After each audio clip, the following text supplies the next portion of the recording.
Hi there, Phil Hitchcock. Fantastic program for you. This just came up within the past couple of days. I wanted to get this information out to you ASAP. I'm going to jump right on in. Wear my glasses. Jump right on into it. Fishery Management Plan update. Spotted sea trout, speckled trout. This just came out a couple of days ago, August 2024. And not only do they have this new information coming out, but there is a meeting. And I want to tell you all about the meeting. The North Carolina Marine Fisheries Commission will meet in person August 21st through the 23rd at the Hilton Raleigh North Hills in Raleigh, North Carolina. The meeting will also be live streamed on YouTube. The meeting will begin at 6 p.m. on Wednesday, August 21st, 9 a.m. on Thursday, the 22nd, and 9 a.m. on Friday, the 23rd. The Commission will hold public comment sessions at 6 p.m. on Wednesday, August 21st, and 9 a.m. on Thursday. Here's your chance. You can go and stand in front of the Commission and say, this is what I think, this is what I want, this is what I need. Now, the plot thickens. The following information pertains to in-person public comment. If you're going to go there, this is what they ask. Those who wish to speak may sign up at the hotel prior to the public comment period in which they wish to speak. To accommodate as many speakers as possible, the chair will limit each speaker to 3 minutes. I highly encourage you to go with maybe an outline and maybe go over this outline before you speak to see how long it's going to take. I can't tell you how many people have gone to speak at a public meeting, wing it, and the time runs out on them before they got to cover all of the things, half of the things, or the important things that they really wanted to talk about. So please take an outline with you. Those making comments will be asked to speak only once, either Wednesday night or Thursday morning.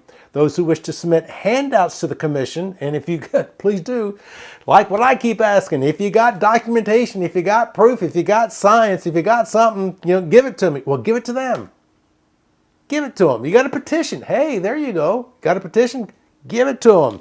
Those who wish to submit handouts to the Commission during a public comment period should bring at least 12 copies to the meeting. So each commissioner and other folks can have copies of it. The public may also submit written comments via the following methods. And I've got, by the way, all of this will be in the, I don't know what you call it on YouTube, the comment section.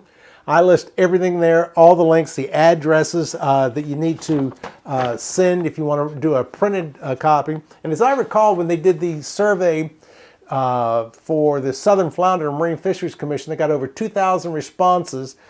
All of them were done online, with the exception of 4 were written. So there's still some of us that like to write.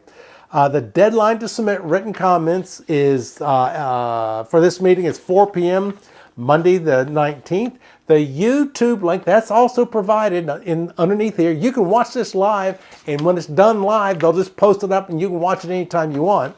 The YouTube link will be posted on the Marine Fisheries Commission meetings webpage. After the meeting, a recording will be posted online. Here's your chance. I encourage you, go. I encourage you, speak your mind, give your comments, and if you got any fact or documents, please bring that with you. Agenda items for this meeting include a presentation on the draft Spotted Sea Trout Fishery Management Plan Amendment 1, including information about the division's preliminary recommendations. Oh, you're going to hear about those here in a second. And a vote to approve the draft amendment for public and advisory committee review. Also, a report on the Southern Flounder Stock Assessment Update and 2023 Southern Flounder landings. You want to find out about the Southern Flounder, what's going on? Well, show up to the meeting and you'll find out firsthand. Also, a presentation on the division's annual fishery management plan review. So please, ladies and gentlemen, boys and girls and children of all ages, go to the Marine Fisheries Commission meeting August 21 through 23rd at the Hilton Raleigh North Hills.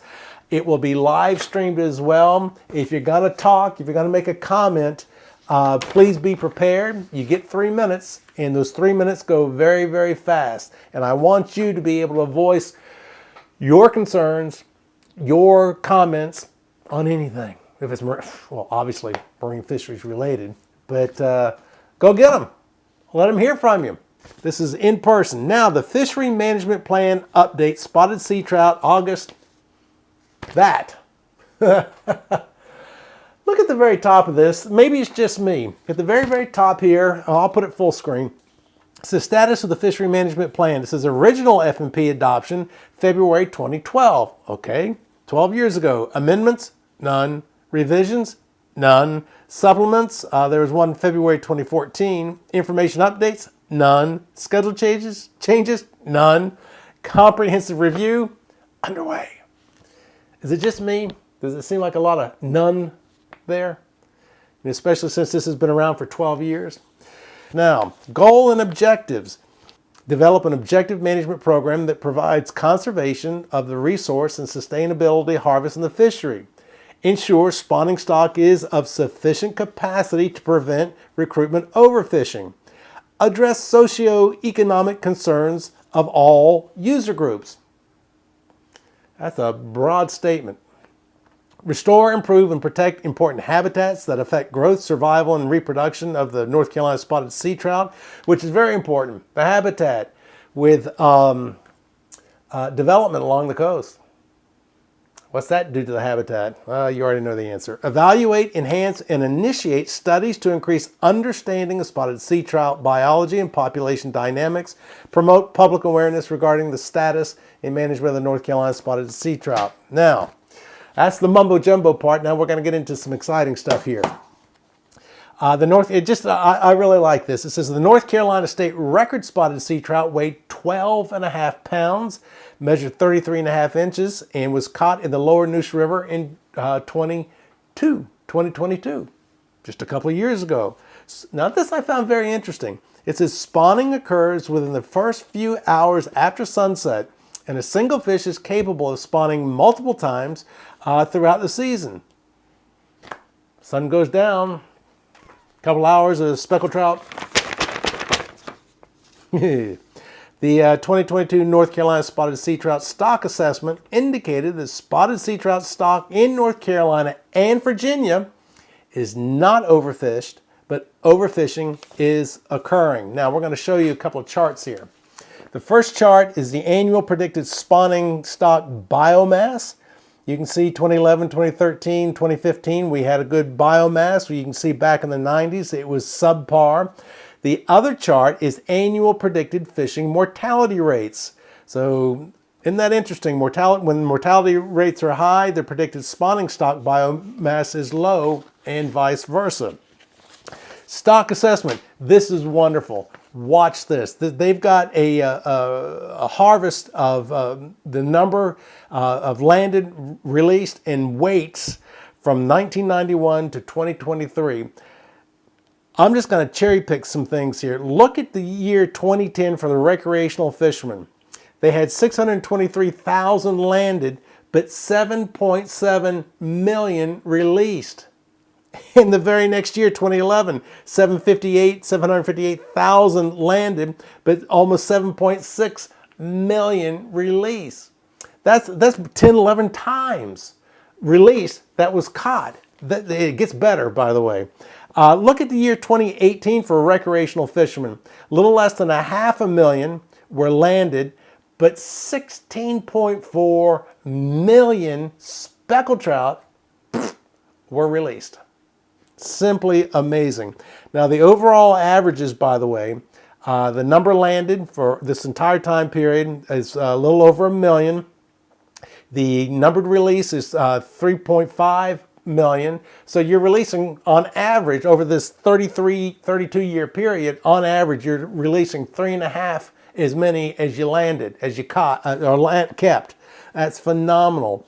On the commercial side, the average weight, total weight, is 334,000 pounds. Yes, boys and girls, recreational fishermen catch 3 times as many, or land 3 times as many as the commercial sector. All right, let's keep moving on forward. I'm going to show you these little charts. The first one, the commercial fishing and chart. The second one is the recreational. Look all the way to the left where it says weight. Notice on this graph for commercial fishermen, it goes from 0 to 700,000 pounds. But if you look down at the recreational graph, it goes from 0 to 4.5 million pounds. All right, let's jump on into it. This is real exciting. I think this is tremendously exciting. Total number of awarded citations for spotted trout that were bigger than 24 inches in total length for release or bigger than 5 pounds. Look at this. Let's just go on down towards the bottom. This is recreational. In 2021, you see that there were 655 citations. In 2022, there was 1,094. In 2023, it's 1,183 citations. The release rate is almost 50%. Now, this is for fish that are at least 5 pounds or at least 24 inches. The fish is phenomenal. If you look at this entire chart, with the exception of 2007, it just keeps getting more and more. So bigger fish. And again, here's a chart to show that. Length. Let's take a look at the length that they have come up with. The average length of a commercially caught fish when you go over the 32, 33 years is 16.7 inches. For recreational fishermen, the average length is 16 inches. And you can cherry pick some years. It looks like in 2015, 2016, 2017 that the commercials were catching on the maximum larger fish over 30 inches. You got to go back to 95, 98 for the recreationals to be getting, did I say flounders? Speckled trout over 30 inches. I'm just glad we're not talking about flounders, to be quite honest with you. I've had enough of talking about flounders. Now let's go on to another one. Age. The Division of Marine Fishery does sampling. They've been doing it since 1991 to present. The average, let's see, maximum age average of their sampling of a speckled trout is 6.3 years. That's on the big side. On the small side, it's a little over 1 year. Now take a look at this chart. This chart is showing speckled trout from age 0 to age 9 and their length. If you look at year 1, they're 15 inches long. But look at the rapid growth until about age 4 or 5. So when they reach age 6, they're about 25 inches long. So, and it's true with, like red drum, with most fish. The first couple of years of their life, the growth rate is real quick, and then they hit a certain point and their size kind of levels off. But anyway, at 1 year, they're about 15 inches. At 6 years, they're around 25 inches. Now, tagging. I love tagging data. Since 2014, division staff and division trained volunteer taggers have tagged 13,161 spotted sea trout with 852 recaptures. Look at this chart. I don't know what I'm showing you right now, probably showing you both charts at the very beginning, but let's go into the first chart, the releases. Okay, the spotted sea trout release. Look where they released these fish, all along the coast of North Carolina. Caught and released, caught, tagged, and released. All right, now let's go over to recaptures. You can see it looks like they're pretty much in the same area here in North Carolina, but go north. Head towards Washington, D.C. There was evidently a speckled trout recaptured. He was invading Washington, D.C. He wanted to see the president. Up there and all the way down south, it looks like Myrtle Beach. And this happened over from 2014 to 2023. So over 9-10 year time period for these captures and release. One point I kind of breezed over, and we talked about it also with the flounders, that they do want people to help out with tagging, but you need to be trained. I remember several years back that it became a free-for-all with tagging speckled trout. People were just getting tags and sticking fish and weren't trained, didn't know exactly where to put them in. There was a mortality rate situation going on, and information wasn't being recorded properly. So if you do want to get involved with a tagging program, get it with the Division of Marine Fisheries. Research needs. I'm going all the way to the backside of this report of the Spotted Sea Trout Fishery Management Plan, status of the fishery. This is what I found very interesting. This one topic kept coming up in regards to research needs. It says, research the feasibility of including measures of temperature or salinity in the stock recruitment relationship. Listen to this. Incorporate cold stun event information into the modeling of the population. Estimate or develop a model to predict the impact of cold stun events on local and statewide spotted sea trout abundance. Obtain samples, length, age, weight, quantification of the cold stun events as they occur. Determine factors that are most likely to influence the severity of cold stun events in North Carolina and separate into low and high salinity areas. So the cold stun event seems to have everybody's attention. They need more study and research on it. And if you're not familiar with cold stun events, it's just, as the name implies, speckled trout will be back in shallow waters during the wintertime a lot, and it just gets cold or it freezes over, and so do they. They're not dead oftentimes. I mean, you could literally just pick them up. But, and it doesn't happen every year. It doesn't happen every 2 or 3 years. But whenever we don't have cold stun events, the population gets so much stronger. Now, I'm on email newsletter or updates from everybody. And I got one from the North Carolina Fisheries Association specifically about speckled trout. The CCA didn't send anything about speckled trout to date. They might later. They're still on the flounder. And the WRC, the Wildlife Resources Commission, their last update seemed to be concentrating on moths, M-O-T-H-S. And speaking of which, this is the time of year when I call them the mullet butterflies show up. They're the green-yellow butterflies, harbinger of things to come, the mullet run. But listen to this, from the North Carolina Fisheries Association. It says, as most of you know, we are about midway through updating the spotted sea trout FMP. Comments are again needed at this stage. The DMF, Division of Marine Fisheries, has published their initial management recommendations to end overfishing. Although the stock is not overfished and barely triggered the overfishing status, DMF is recommending a 39.6 reduction in overall harvest. The DMF recommendations are for the recreational fishermen: 3 fish recreational bag limit with a 14 to 20 inch recreational slot limit with allowance for 1 fish over 26 inches. January through February, statewide recreational harvest closure. Did you hear that? Possible closure of speckled trout January and February. Don't say you haven't been warned. Eliminate the captain and crew allowance for the 4 hire trips with no broader vessel limit. Used to be able to count, your captain could count to your catch. They're proposing no. On the commercial side, they're saying October through December at 11:59 p.m. Friday to 12:01 a.m. Tuesday, statewide commercial harvest closure. Basically Saturday, Sunday, Monday. Closed. January through February, statewide commercial harvest closure. So when they're closing off the wrecks, they're closing off the commercials during those 2 months. While the commercials have the weekends, they can't do anything. And stop net management. That's all that says. Glenn Skinner, I believe, is he's the president. I forget what his title is with the North Carolina Fisheries Association. Wrote this, and he says, in my personal opinion, the only reason the DMF is recommending a 40% reduction for speckled trout is for failure to manage recreational discards. Any management option to only reduce harvest will increase dead discards. The rationale, I'm not speaking for Glenn, but what I'm assuming the rationale is the catch is going to continue to happen, but the keep will be reduced. So therefore, you're going to have to throw back the catch. You can't keep it. So it's not really doing anything per se for the overall stocks.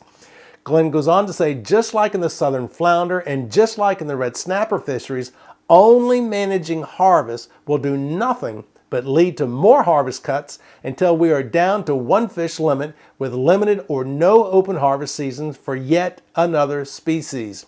Speckled trout management is a few amendments behind flounder and red snapper, but believe me, that's kind of spooky right there. He's foreboding. Speckled trout management is a few amendments behind flounder and red snapper. I'll let that thing bothers me. This is the same old failing management plan, slowly eliminate harvest just to sustain unmanaged catch and release dead discards. Again, that was from the North Carolina Fisheries Association. I'm assuming Glenn Skinner, who is the president or executive director, grand potentate with the North Carolina Fisheries Association. As of today, when I'm doing this, no word from the CCA, no word from the WRC, no word from anybody else except from the Fisheries Association. Now, I went through a whole lot, but I do want to remind you, please go to the meeting. Go to the meeting that is going to be in Raleigh. The Marine Fisheries Commission meeting, August 21 through the 23rd. Go speak. You get 3 minutes. Be prepared. It will be streamed live on YouTube. It'll be stored there on YouTube, so you can watch it forever and ever. Amen. To see what's going on. If you do plan on giving some handouts, take 12 copies for everybody concerned. You can only speak once. Because there's 2 days, Wednesday evening, Thursday morning, or something like that, where you can speak, but they only want you to speak once. So I highly encourage you to go. I highly encourage you to download the, because again, I've got everything listed. I've got everything listed at YouTube where you can download these documents, get them, go. And if you have any questions or comments for me, BillHitchcock@mail.com, BillHitchcock@mail.com, BillHitchcock@mail.com. Before we go, this is something very important. We had Debbie come by last week. It really wasn't a rain event for us along the coast, but about 3 days later, we were getting whacked by these coastal storms that just show up. One of them, here's a picture radar of one of them. It's 3 in the morning, just boom. Now take a look at the lightning strikes associated with it, that storm as it moved up towards Ocracoke. There's over 4,000 lightning strikes, and praise the Lord, they're out in the water. At 3 p.m. that same day, 12 hours later, boom, another storm. So what's happened? Today's Tuesday. This was the video you're about to see was done yesterday on Monday. When you drive down east, or when you're driving to even the South River or Merriman, we're going down to Cedar Island, whatever, you got these ditches on both sides. Well, evidently they haven't been maintained in 30, 40 plus years. And so whenever it rains, they fill up and then they start flooding the roads and people's property. So here's a little video shot by a gentleman named Kerry. And when you listen to him, you're going to know that he's from down east. But look at this. This is after rain. After those 2 little rainstorms that I showed you. This is what happens down there. We need some ditches dug in Carter County, especially down east. There ain't no sense in this. The culverts are stopped up everywhere. I'm getting ready to pull car tires from through the culverts at the house because everything's stopped up. The ditches are stopped up. The culverts are stopped up. Need to get somebody down here to do some cleaning up and digging. Whoever's got any power and clout, we need some help. It ain't just here. Sea Level, Stacy, David Shore, Cedar Island, Atlantic. Need to get our ditches dug. Look at this one. This is my front yard. Isn't this lovely? Look at that in my front yard. Like a 671 with a 3-to-1 gear. Ain't no sense in that. Septic tanks won't flush. Well, I cleaned the culverts out on the highway. I got them cleaned out. And now my neighbor, the ditches are so grown up, they have been, my neighbor up there, I've been out here for 30 years. He said he's been out here 40 years. And never run it. These ditches have not been cleaned out here in over 40 years on the old Cedar Island Road. Look, this is his yard. He's got a river running through his yard. And the only reason it's flowing is because I got ditches around the property back here behind my house we dug years ago, 20 years ago, and that's where all the water's going, or I'll say 95% of it. Look at his front yard. Cattails all the way down the ditch, stopped up solid. One of the culverts, I couldn't even get a piece of PVC pipe and a rope shoved through it. So growed up and stopped up with debris. Look at it. County taxpayers' money at work. Here's where your tax dollars go. It goes to Moorhead and to Beaufort, wherever the most people are. We pay taxes too. Look, this is our ditches. They got trees growing in them. there was a weeping willow or a willow tree growing right in the ditch. Over 40 years they haven't been cleaned out. I had to pull a car tire through them just to get water flowing. And I know things like this have happened in other locations along coastal North Carolina. And yes, I'm highly aware that up in the Raleigh, Durham, Chapel Hill, Greensboro, Winston-Salem area, they had flooding too. But the problem with this down east is that those ditches haven't been cleaned out in 30, 40 years. People have septic tanks down there. They don't have central water. They don't have city water. The septic tanks, they don't work. So it's a big problem, and hopefully we can find an issue or a solution to the issue. And I liked what Carrie was saying. You know, contact your elected types to make you aware of your particular problem, which is something else we will be getting into. I have been contacting gubernatorial candidates. It's going to be interesting. All right, people, I've gone long. Hopefully you go to the meeting. Hopefully you download this information. Until next time, I'm Bill Hitchcock.